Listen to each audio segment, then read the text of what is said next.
사랑하는 예찬 성도 여러분 안녕하십니까? 오늘 함께 나눌 말씀은 로마서 9장입니다. 로마서 9장입니다. 우리가 정말 어떤 문제가 생기면 신앙생활을 하신 분들이라면 저 같은 경우는 어려서부터 어떤 문제가 생기면 정말 바로 했던 기도도 어떨 때는 해야 되나 잊어버리기도 하지만 아무튼 어떤 위급한 상황이 생기면 했던 기도가 있었는데 그게 바로 하나님 도와주세요 였습니다. 아주 중요한 기도이죠. 아주 절실한 상황에서 정말 드려왔던 정말 강력하고 짧지만은 임팩트 있는 기도였던 것 같습니다. 그리고 이제 이 기도는 제가 크리스찬이다 라는 것을 구체적으로 느끼는 거죠. 이 기도 드리는 순간 나는 크리스찬이구나 라고 또 느낍니다. 그리고 상황이 끝나기까지 이 짧은 기도를 다른 말도 필요 없잖아요. 연속적으로 이렇게 드리고 또 응답을 받고 하다 보면 그 전보다 더 신앙도 성숙된 것 같고 하나님을 더 많이 신뢰하죠.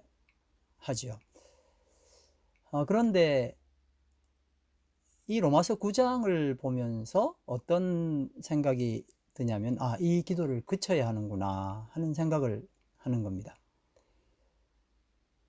기도가 잘못됐다 하는 생각이 드는 거죠. 여러분 혹시 무엇이 잘못됐다고 생각이 되십니까? 혹시 짐작이 가십니까? 우리가 드리는 이 짧은 기도 말고 우리가 드리는 대부분의 기도를 압축한다면 사실 이 기도에서 벗어나지 않을 겁니다. 하나님 도와주세요.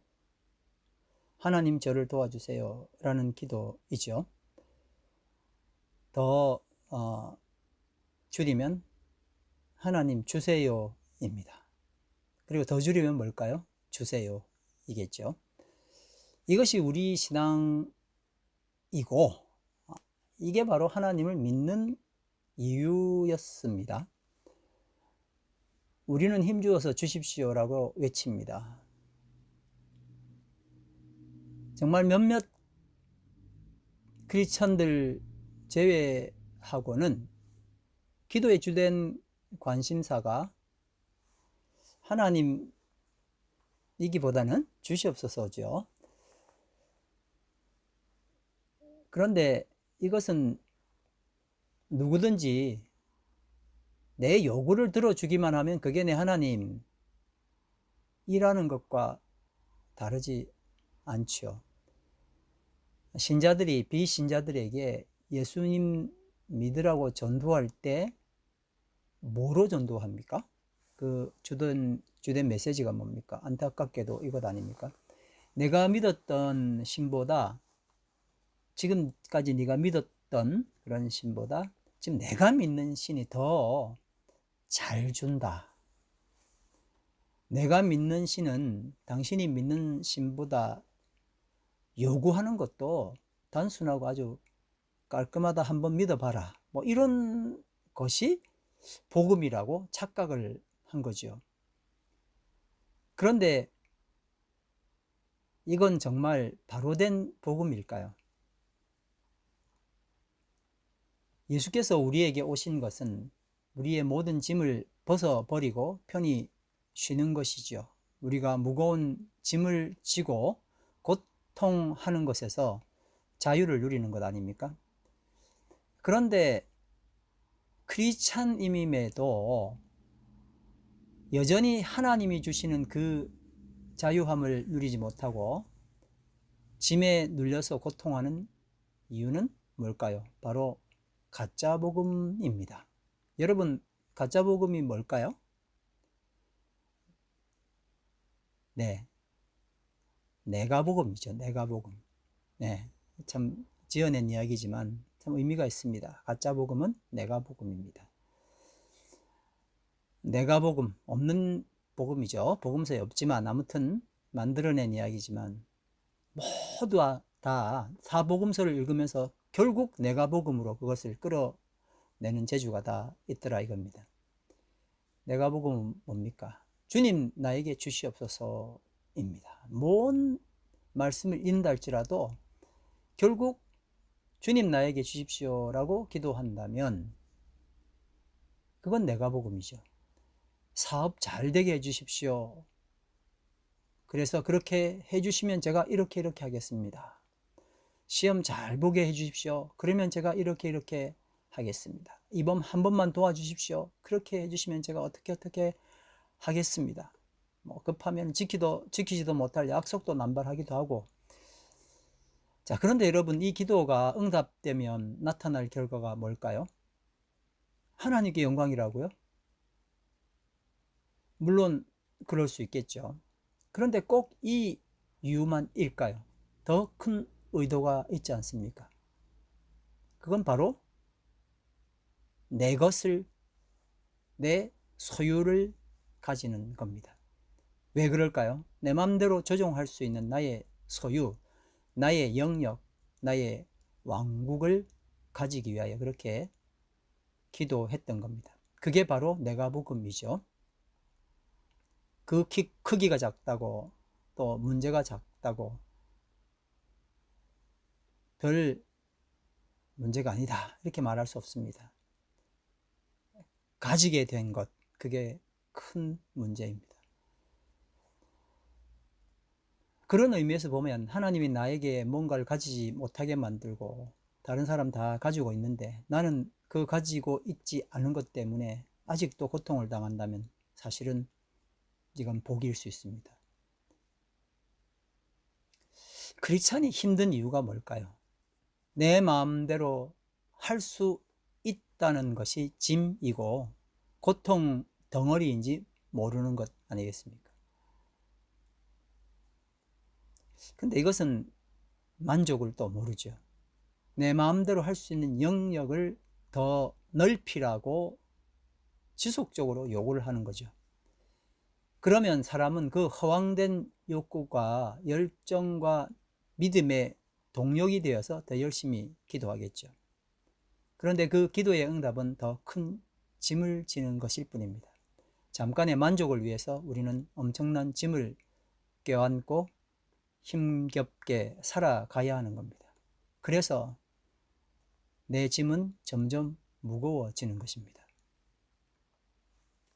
크리스찬의 모든 무거운 고통의 원흉, 그것은 바로 이 어리석은 기도 주시옵소서였습니다. 그러므로 크리스찬으로서 버거운 짐을 더 이상 지지 않으려면 이제부터 하나님 도와주세요가 아니라 어떤 기도를 해야 될까요? 너무 잘 아는 이야기죠.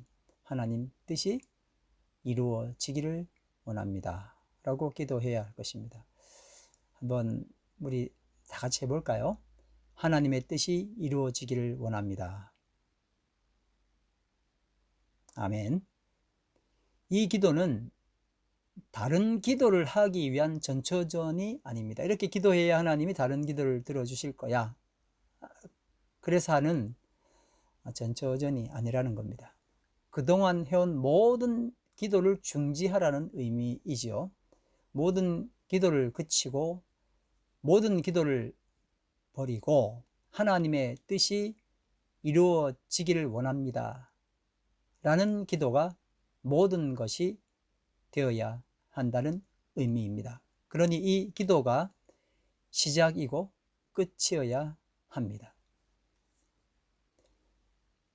사업이라는 간판을 내걸고 주시옵소서라고 기도하면 그건 축복일까요? 저주일까요? 교회를 설립했습니다. 모인 모든 성도가 주시옵소서 모두 다 이렇게 기도하고 그리고 그 기도대로 된다면 그건 축복일까요? 저주일까요?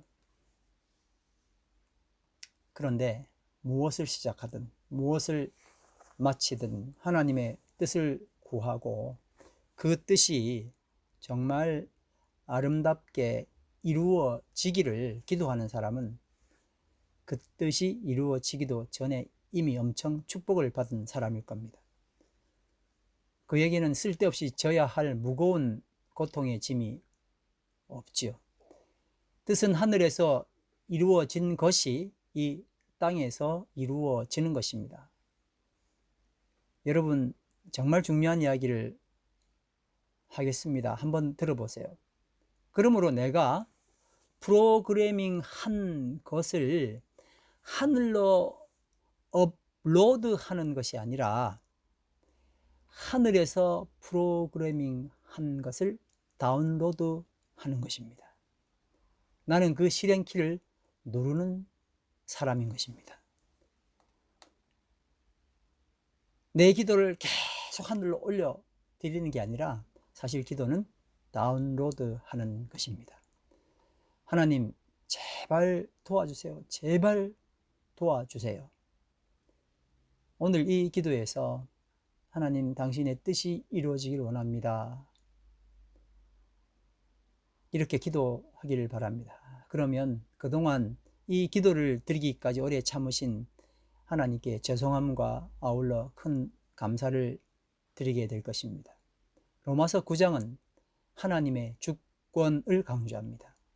이 9장 말씀을 통해서 하나님은 갈등하게 하고 힘들게 했던, 그래서 어렵기만 했던 고통의 짐을 벗게 해주실 겁니다. 여러분 모두, 그리고 저와 같이 마음과 뜻과 정성을 다해서 하나님의 뜻이 이 땅에서 이루어지기를 원합니다. 정말 멋지고 원대하고 아름다운 이 기도를 드리는 축복의 저녁 되기를 간절히 바랍니다. 하나님의 은혜가 오늘 이 말씀을 듣는 여러분과 저와 그리고 모든 가정에 함께하기를 간절히 바랍니다. 함께 이 말씀 읽겠습니다. 로마서 9장 20절 21절 말씀입니다. 이 사람아, 내가 누구이기에 감히 하나님께 반문하느냐? 지음을 받은 물건이 지은 자에게 어찌 나를 이같이 만들었느냐 말하겠느냐? 토기장이가 진흙 한 덩이로 하나는 귀히 쓸 그릇을, 하나는 천히 쓸 그릇을 만들 권한이 없느냐? 할렐루야. 사도 바울은 로마서 9장에서 믿는 사람과 믿지 않는 사람을 분류하는 것이 아니라 믿는 사람들을 대상으로 이야기하고 있다는 것을 우리는 초점으로 잡아야 할 겁니다. 우리는 불신자인가 신자인가에 관심을 가지잖아요. 그런데 그런 이유로 불신자만 아니면 되지 라고 이 귀한 말씀을 그냥 지나쳐 버린다는 거예요. 사도 바울은 분명 불신자는 아니지만 참 신자로 살아가지 못하는 사람들에게 안타까움을 토로하는 겁니다. 그러니까 믿는다고요. 불신자는 그 마음에 하나님이 없는 자들 아닙니까? 근데 신자는 그 마음에 하나님이 있거든요. 그런데 신자와 참 신자를 지금 사도 바울은 이야기하고 있습니다. 둘 다 하나님이 마음에는 있어요. 근데 신자는 하나님이 마음에 있는데 손님일 뿐이고 참 신자는 하나님이 주인이다 하는 것입니다. 그 주권을 이야기하는 겁니다. 이스라엘은 8가지나 더 되는 위대한 유산이 있었습니다. 그 유산이 아무리 훌륭하다고 해도 그것들이 모두 자기 왕국을 세우는데 일조하기 위한 수단일 뿐이었습니다. 8가지 로마서 9장에서 사도 바울이 이야기했는데, 첫 번째는 양자된 것, 두 번째는 영광, 세 번째는 언약들, 네 번째는 율법을 세우신 것, 다섯 번째는 예배, 여섯 번째는 약속들, 일곱 번째는 부조들, 조상들이죠. 여덟 번째는 그리스도의 조상된 것. 이렇게 유대인들이 가지고 있었던 이 대단한, 우리에게는 뭐 참 한두 가지도 겨우 있는데 이 유대인들은 이걸 다 가지고 있다 이거예요. 근데 이것이 오히려 그들이 걸려 넘어질 바위돌이 되었다 하고 이야기하는 것 아닙니까? 자, 하나님의 주권은 단지 삼라만상을 운행하시고, 그리고 내 마음의 왕국에는 하나님 아니고 내가 주인이다. 하나님은 그저 돈 많고 능력 많은, 그래서 결코 무시할 수 없는, 그러나 아주 귀한 손님이다, 이렇게 생각한다는 거죠. 이게 신자와 불신자가 아니라 신자와 참신자의 차이점입니다. 혹시 손님께서 나의 골치 아픈 문제를 그래서 해결해 주는 것 좋아요. 근데 손님이 날 상관하면 싫죠. 뭐 손님이 주인한테 이래라 저래라 하는 거야, 이렇게 이야기한다는 거예요. 그래서 사도 바울은 구약의 예를 들어서 하나님의 주권을 설명하기 시작했습니다. 이스라엘에게서 난 사람이라고 해서 다 이스라엘이 아니고, 아브라함의 씨라고 해서 다 그의 자녀가 아니다. 오히려 이삭에게서 난 자라야 내 씨라고 불릴 것이다 라고 하신 거예요. 육신의 자녀가 하나님의 자녀가 아니라 오직 약속의 자녀가 씨로 여기심을 받았다. 약속의 말씀이 뭐죠? 내년 이맘때에 내가 올 것이니 사라에게 아들이 있을 것이다, 그 약속이죠. 자, 이제 두 번째는 뭐냐면은 리브가 또한 조상 이삭 한 사람으로 인해서 임신했는데, 그 자식들이 아직 태어나기도 전에, 그리고 또 어떤 선이나 악을 행하기도 전에 하나님 먼저 택하신 거예요. 그래서 하나님은 하나님의 뜻으로, 다시 말하면 사람의 행위에 기인하지 않고 오직 부르시는 분으로 인해서 서게 하려고 리브가에게 이렇게 말씀하신 거예요. 큰 자가 어린 자를 섬길 것이다. 그래서 기록하기를 내가 야곱은 사랑하고 에서는 미워했다, 이렇게 말씀하셨죠. 여러분, 이 두 가지 예가, 첫 번째는 이삭, 그리고 이스마엘. 그 중에 누가? 네, 이삭이 약속의 자녀가 하나님의 씨라고 이야기했고, 두 번째는 리브가와 이삭에게서 태어난 야곱과 에서 이야기죠. 근데 이 둘이 태어나기도 전에 하나님 말씀하시기를 야곱은 사랑하고 에서는 미워했다. 이게 뭘 이야기한다고요? 하나님의 주권을 이야기한다. 자, 그래서 우리가 무슨 말을 하겠는가? 하나님이 그렇기 때문에 말도 안 됩니다, 하나님 불공평해요 라고 말할 수 있느냐는 것, 이게 하나님 주권에 대한 이야기죠. 결코 그럴 수 없습니다. 하나님께서 모세에게 말씀하시기를 내가 긍휼히 여길 자를 긍휼히 여기고 내가 불쌍히 여길 자를 불쌍히 여길 것이다, 그렇게 말씀하셨어요. 하나님의 선택을 받고 안 받는 것은 인간의 의지나 노력에 달려 있는 것이 아니라 오직 하나님의 자비하심, 하나님의 뜻에 달려 있다, 이게 포인트입니다. 그래서 좀 전에 우리가 같이 읽었던 말씀, 옹기장이가 같은 진흙 덩어리를 가지고 하나는 귀하게 쓸 그릇을 만들고 하나는 천하게 쓸 그릇을 만들어낼 권리가 없느냐라고 이야기를 한 것이죠. 호세아서에 이런 말씀이 있습니다. 내 백성이 아니었던 사람을 내 백성이라 부르겠고 내 사랑을 받지 못하던 백성을 내 백성이라, 사랑하는 백성이라 부르리라. 전부 다 뭐죠? 하나님의 주권에 대한 이야기입니다. 하나님과 올바른 관계를 추구하지 않던 이방인들이 오히려 그런 이유로 올바른 관계를 얻게 되었다는 겁니다. 그게 믿음으로써 이루어진 거죠. 그런데 이스라엘은 하나님과 올바른 관계를 가지는 법을 추구했지만 끝내 그 법을 찾아가지 못했습니다. 왜 그렇게 되었습니까? 그들은 하나님의 의, 즉 주권을 통해서, 주권을 믿음을 통해서 얻으려 하지 않고 내 공로를 쌓음으로써 얻으려고 했기 때문입니다. 이를테면 그들은 그 걸림돌에 걸려 넘어진 겁니다.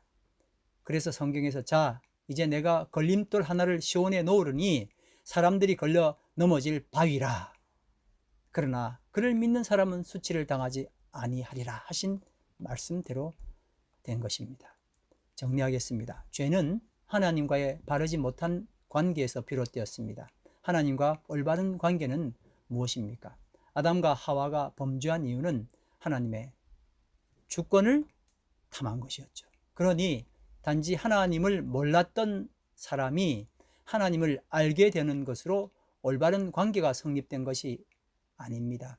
내 마음의 주인 자리를 하나님께 당연히 내어드리고 하나님의 절대적인 주권이 내 속에서 회복되는 것입니다. 누구든지 이 자리에 이르면 참된 자유를 누릴 수 있게 될 것입니다. 기도드리겠습니다. 예수 그리스도의 은혜로 오늘 구원함을, 당신의 뜻으로 구원함을 입은 주의 백성들이 주님 앞에 부복하여 예배드립니다. 내가 내 삶의 주인, 내가 내 왕국의 주인이 되기 위하여 지금껏 드렸던 주님 주시옵소서의 기도가 오늘 이후로 당신의 뜻이 이루어지기를 원합니다. 당신의 주권을 선포할 수 있는 기도를 드리는 하나님의 사람 다 될 수 있도록 오늘 이 귀한 시간 축복하여 주시옵소서. 예수님 이름으로 기도드립니다. 아멘.